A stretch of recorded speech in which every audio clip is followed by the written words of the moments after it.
White in interior design is a bit like black in the fashion world. They never seem to go out of style. They also couldn't be any more different because one is the complete absence of color, while the other is every color combined. What black and white have in common is that they are monochromatic in appearance, meaning in their purest forms, they shouldn't have any undertones or hue differences to speak of. When it comes to wall painting and interior decorating altogether, you'll quickly realize there's no such thing as just black or just white. There are shades of black, a whole lot of gray, and an array of whites. I'm James from thepaintpeople.com, and our channel is devoted to color and painting advice for professional painters, decorators, do-it-yourselfers, and everyone else for that matter. We do 2 videos every single week, and if you haven't subscribed yet, you should do it, because it feels good. Whether you're a pro or an average Joe, we got you covered. The off-white family of colors, no matter what paint company you're using, always seems to be the most overpopulated collection of colors. I've been painting for over a decade, and I still say to myself sometimes, why are there so many of them? Although I can tell the difference between a cloud white and a simply white, there are some shades that begin to feel a bit redundant and even a little unnecessary. When it comes to a lot of painters I've spoken with, a lot of them will say the same thing.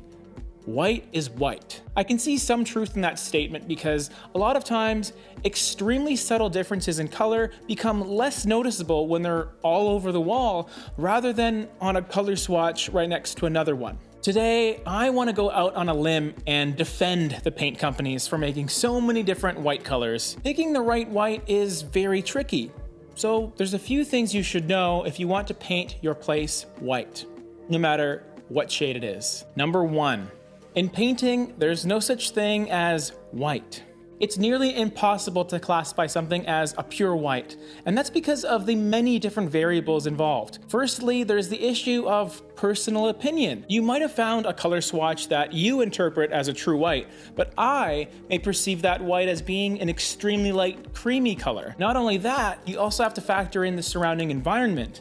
We both may stumble upon a white that we agree is a white, but in my house, it looks like a pure white, and in your house, it gives off a bluish hue because of your lighting and your furniture. Even untinted, pre-mixed whites can also look different in different rooms.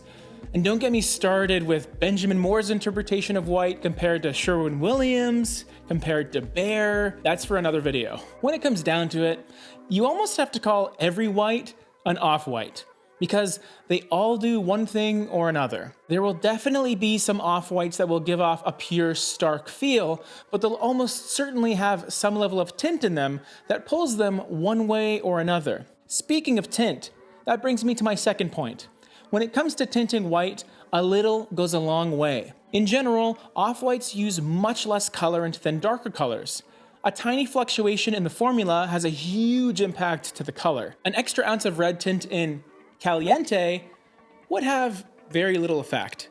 But if you take just a drop of that same red and put it into a can of white, it will completely change that white to pink. There are so many different off-whites with subtle differences to them because they don't have any other undertones to hide behind and blend with. In a way, off-whites sort of represent all the major undertones that exist in all colors, only they're stripped down and exposed on their own. There's a certain level of volatility when tinting white paint, because the smallest amount of difference can make the biggest impact. This leads me to my third point, subtlety. Off-whites act like neutrals where they are designed to hide in plain sight. The idea isn't to make a bold statement with an off-white, in most cases at least. Chances are a good off-white ties the space together, adding cohesion to your design. If the white you pick is just a bit too cool for your space, it'll look blue, or at least cold. The other side is true too.